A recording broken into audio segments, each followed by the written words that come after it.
Hi guys, today I will share with you my experience of playing my first main hero in Mobile Legends, Aldos. I will give you necessary tips, show you some tricks you should know about and tell you how to build him to be effective in current meta.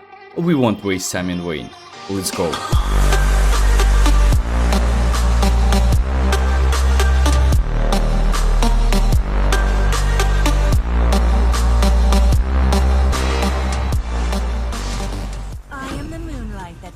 Through the Please pick a hero. There are 3 vulnerable enemies in the enemy team, so I pick Aldous without hesitation.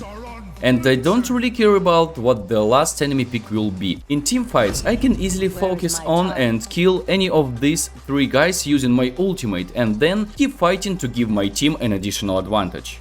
But when you want to pick Aldous, especially jungling Aldous, you should pay attention not only to whether enemies are vulnerable or not, because the amount of control in an enemy team matters a lot too. Welcome to Mobile Legends! Here's my build of items and emblems. I do really like to equip these 2 items in such order. Blade of Heptasis makes Aldous effective in ganking in the early game. Blade of Despair does the same, but this is more about the mid game. Besides, after buying these 2 items you have enough physical attack to buy Endless Battle and deal pretty high pure damage to your enemies. I will tell you about this all and more during the match. By the way, I recommend you to use only Ice Retribution while playing Aldous. He has to be a mobile hero because any slowing effect or stun can make killing of a priority enemy impossible. Let's start.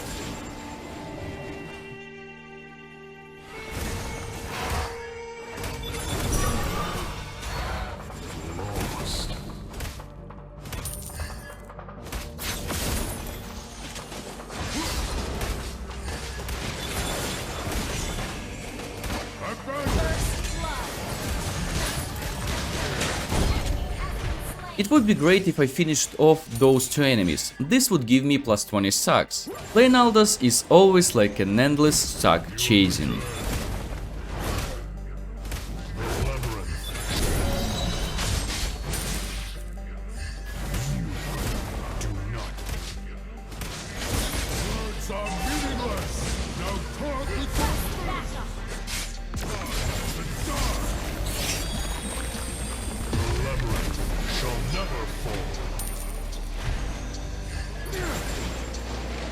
A well-timed Ice Retribution can sometimes help you to get to the right enemy hero and kill him. Use it wisely.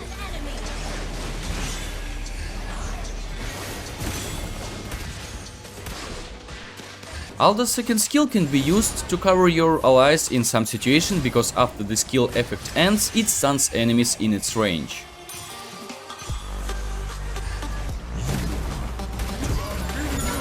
In the early game, when you don't have enough stacks to kill vulnerable enemies, Blade of Heptasis will make it possible. As for me, this is the best item to boost Aldous' capabilities at the beginning of every match in current meta.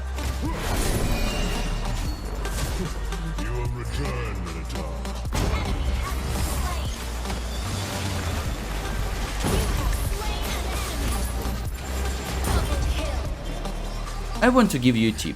You should know that if you focus on a low HP enemy with Aldous' ultimate skill, which will for sure kill your enemy when hitting, you can cancel it when approaching your enemy and finish it off with the first skill. It will give you plus 10 stacks. But in this moment I decided not to do this, in order not to lose killing Granger. This comes with experience.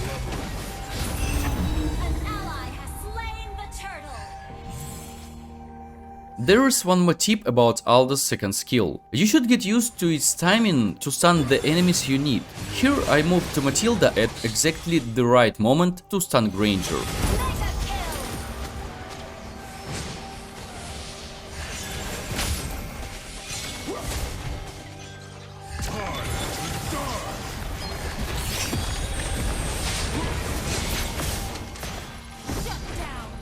To be honest, I thought Natalia's second skill was on cooldown because she has used it recently.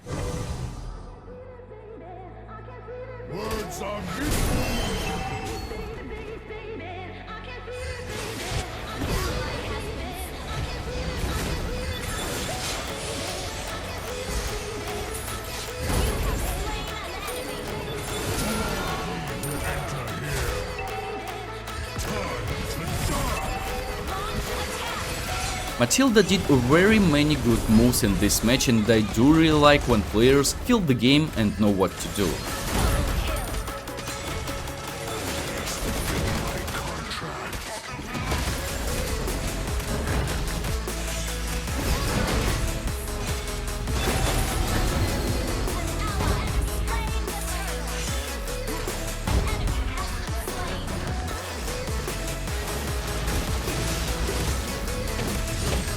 Revamped Tamus is incredible. By the way, there is a detailed episode about him on my channel. I advise you to watch it after this match.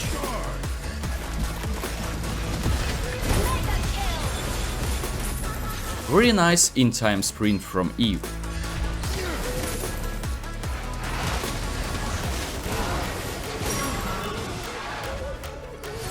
I bought Blade of Despair. I have 200 stacks at the 7th minute of match. It's quite normal result, and in a whole, now I have more than enough damage to kill vulnerable enemies.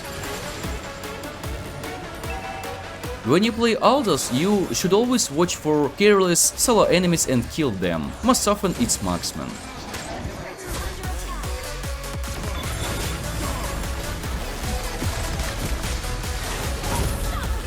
In this point, I decided not to chase Granger because he was near his turret, he probably had his second skill not on cooldown, he had retribution and so on. It was risky.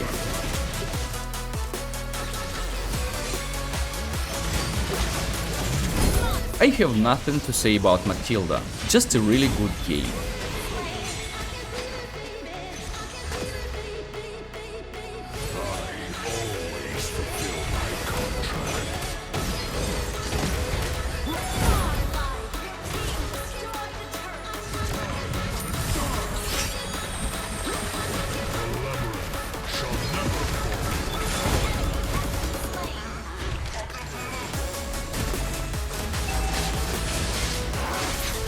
I totally forgot about Natalia in the enemy team.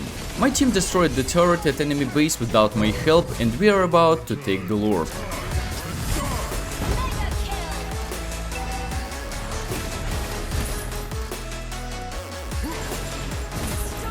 I bought Endless Battle. It's a very useful item for many of junglers, and I've often equipped it as the first item playing Aldous. But everything changed, meta changed, and now Aldous has to be like an one-hit hero in order to be effective.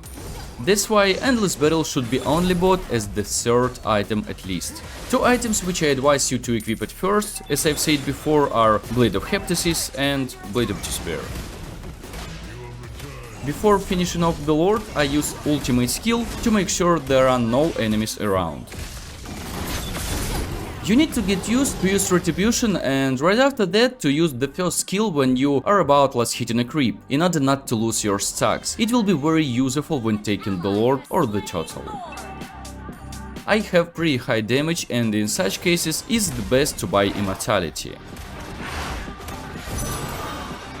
When you have some free time, don't forget about gaining stacks. This is the most important Aldos task.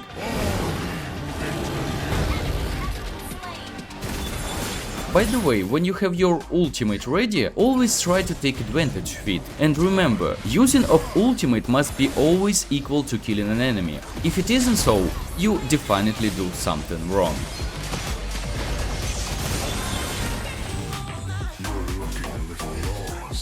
We can't end this match without the Lord's help, so we are waiting for him to appear. Until this moment, all the time we have been trying to do some kills or to destroy enemy turrets because we had nothing left to do.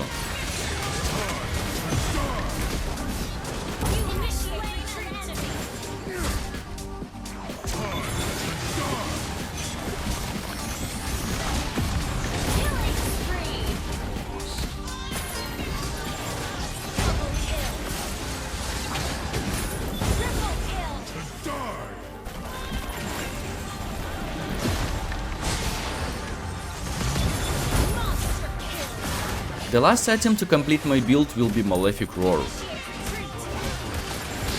Our team protects us from enemies, so me and Beatrix must take the Lord fast. Right after taking the Lord, I was in for a surprise. I was kicked from the game, and when I reconnected, I realized that the Lord was dead already and we didn't implement anything we wanted. So we start all over again, and it seemed like it could last forever.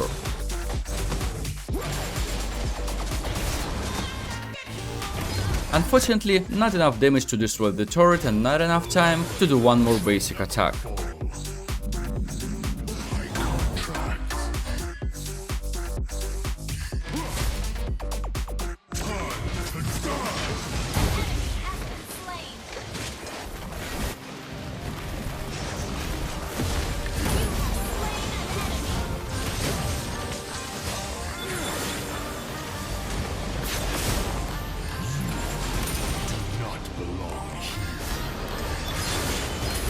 I don't know what that was, because I was sure for 100% that Tamus is closer to me than this creep. Nevertheless, we are in the majority and we have to try to finish the match.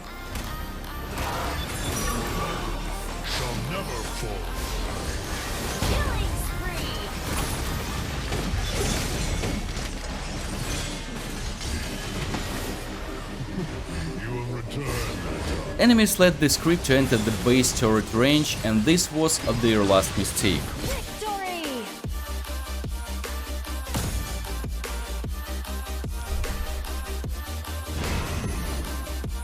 Post-match stats are on your screens. Quite normal result, but is the best when you deal 25% or more of total damage playing Aldos. Don't forget to subscribe and watch my other episodes. I'm sure it will be useful for many of you. See you guys.